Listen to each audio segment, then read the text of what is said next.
Welcome to the Online Digital Marketing Podcast. We'll be discussing marketing strategies, trends, and tips that will help your business succeed in the digital age. Every episode, we'll be interviewing industry professionals and providing valuable insights on how to leverage digital tools for maximum engagement and ROI. Don't forget to subscribe so you can stay up to date on the latest trends in online marketing.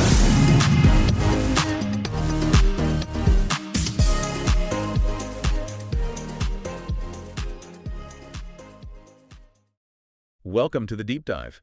Today we're really getting into the words, the strategy behind modern content, behind high-impact copywriting. Yeah, we're aiming to help you, the listener, quickly unpack what's changed, what really matters now in multi-channel marketing. We've pulled together some really comprehensive material. It covers, well, everything from the big picture strategy down to the nitty-gritty of writing for specific platforms. Video, audio, print, you name it. And the core idea, the thing that jumps out again and again. It's that the landscape has just fundamentally shifted. If you're still thinking in terms of static campaigns, you're kind of missing the boat. Totally. It's a huge transformation.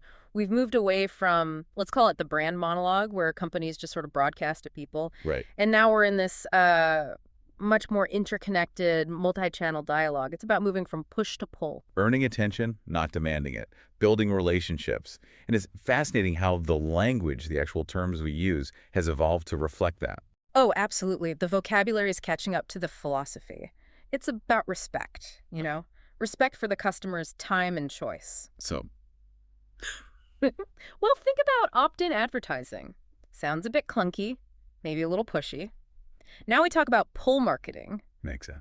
Or advertising sales, that becomes inbound marketing, feels more collaborative, less aggressive. And I liked the shift from, free info sales bait, which sounds pretty cynical. Yeah, exactly. To conversion design content. That sounds much more strategic, more about providing actual value that guides someone. Precisely. It's not just window dressing.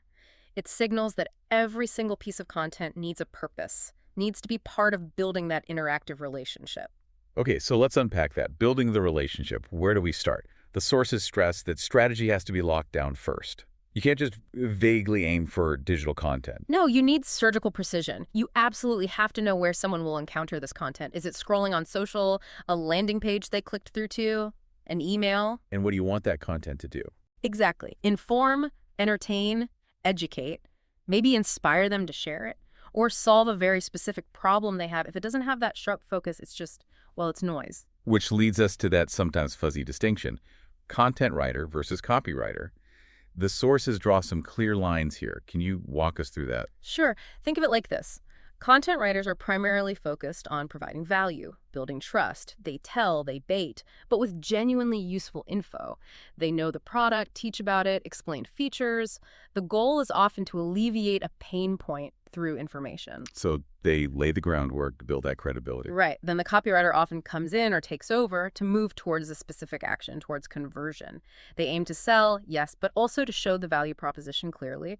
They might preach a bit strong persuasion, and ultimately they necessitate action, often using what the source calls edutainment, that mix of education and entertainment. Now, the source material uses the word manipulate for copywriters.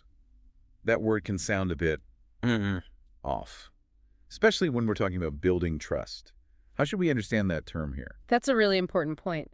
In this context, it's not about deception or trickery. It refers more to the skillful application of psychological principles to guide behavior. Understanding why people make choices and ethically nudging them towards a decision that's ideally beneficial for them too. Okay, so it's about understanding motivation and framing things effectively, not about being dishonest. Exactly. It's about guiding, using insights ethically, like highlighting urgency or scarcity when it's genuine. That makes sense. Mm-hmm. And the ultimate goal for all this effort, content and copy it, isn't just getting that one sale, is it?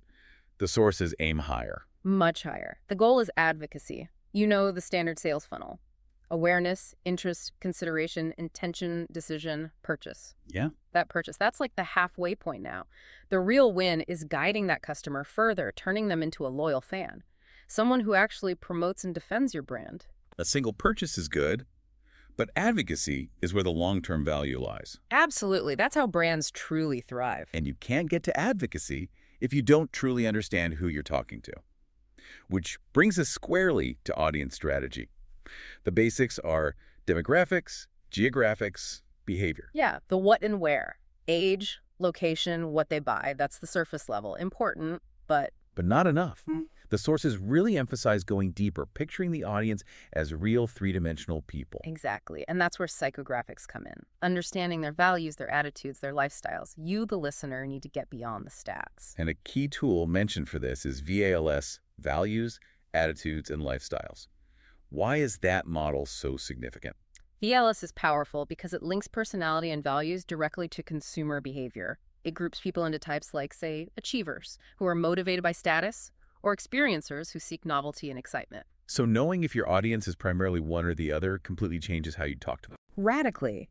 An achiever might respond to messages about success and prestige. An experiencer might want to hear about the thrill, the newness.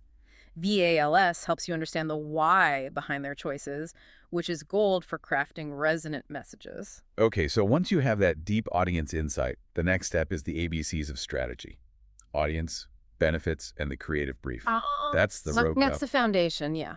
And there's a whole arsenal of strategies available. The source material lists around 50 different types, grouped by focus, consumer-focused, product-focused, emotion, savings. Wow, 50. Yeah, lots of angles. Choosing the right strategic direction is crucial. Let's talk about a few memorable ones for the sources. The deprivation strategy, showing life without the product. That feels a bit counterintuitive at first glance. It does, but it works by tapping into something universal. Loss aversion, or just the sheer inconvenience of not having something when you need it. Think about the classic Got Milk ads. Oh, right. The cookie scenario. Exactly. It wasn't selling the virtues of milk directly. It was about that moment of panic, the perfect cookie, and, oh, no milk. It creates desire by highlighting the absence. Clever. Makes perfect sense. Then there's the honesty strategy. Feels particularly relevant today. Hugely relevant. Transparency is key. Honesty means telling the unfiltered truth. The source gives a really stark example. The Truth Anti-Smoking Campaign's body bag spot. I remember that one. Powerful. Incredibly, they didn't use clever metaphors. They literally placed 1,200 body bags outside a corporate building representing daily smoking deaths. Just raw, shocking reality to drive home the truth, impossible to ignore. Definitely unforgettable. And on a, lighter note, there's always humor. Ah, yes. Humor connects, it engages, it gets shared. The example given is the Tide to Go Talking Stain campaign. The stain interrupts the job interview. That's the one. The stain literally becomes this annoying character, ruining the moment. It's funny, relatable, and positions the product as the instant hero that saves the day, creates a memorable little story. Okay, so you've got your audience insight, you picked your strategy, you know your universal truth. Now, how do you execute it without messing it up? This is where media discipline comes in. The big question, where will people see this? That context is everything, especially the speed at which they see it. The sources call out-of-home media OOH billboards, transit ads, the most disciplined writing there is. Because you've got maybe seconds, right? If someone's driving past. Exactly. Yeah. Split seconds. The rule of thumb cited is tough. Rarely more than 7 words for a billboard headline, maybe even fewer. Every single word has to punch above its weight. If you're briefing OH, that 7-word limit is like your mantra. The Folgers example in New York City was brilliant ambient media. Oh, that was clever. They painted a realistic-looking coffee cup onto a steaming manhole cover. The city's actual steam made the coffee look hot. And the line was super short and tied into the location. Yep. Hey, city that never sleeps, wake up, Folgers. Use the environment itself as part of the ad. Genius. And Legal Seafoods used humor and maybe a little bit of cheekiness in their transit ads. They did really irreverent stuff like, this conductor has a face like a halibut. It got attention, created buzz, got people talking. Even if it ruffled a few feathers, it cemented their bold brand voice. Maximum talk value. Okay, shifting to digital. Platform intent really drives the writing style. Instagram, for instance. Still very visual first, according to the source. Even though you can write more now, it's seen mostly as an awareness and engagement play. So the writing style, fluid, personable, simple. Think storytelling, not necessarily a hard sell on the caption. And X, formerly Twitter, still text heavy. The advice there is keep it tight. You've got 280 characters, but don't feel you need to use them all. Short, punchy, impactful copy usually wins. Get straight to the point. And then there's the really immersive stuff, interactive, experiential content. using AR, VR. Right. Augmented reality, virtual reality, mixed reality. This is kind of the ultimate pull marketing, isn't it? You're inviting the consumer into an experience. Like the McDonald's Star Hunt example. Exactly. In Saudi Arabia, they used an AR app. People could scan the night sky with their phone to find these virtual constellations that unlocked offers, free food. It turned advertising into a game. And the engagement must have been huge. Off the charts. The source mentions of 1,900% ROI and a 12% sales lift. When you make it fun, active, rewarding, people respond incredibly well, builds loyalty like crazy. So wrapping this all up, what's the big takeaway for someone trying to master this today? For me, it feels like becoming a really dedicated observer is critical. Don't just scroll past ads or posts. Analyze them. Why did that one work? Why did it make you stop? That's spot on. And then translate that observation into your own writing. Use natural, authentic language. Write like people actually talk. Simple words, fragments sometimes. Avoid jargon unless you're absolutely sure your audience gets it. Authenticity is key. It's a constantly changing world, though. Platforms like TikTok, Twitch, Discord, they keep rewriting the rules, don't they? Constantly. Which brings up another crucial point, especially for global or diverse audiences. The source material makes a really sharp distinction. You can't just translate your message. You have to transcreate. Transcreate.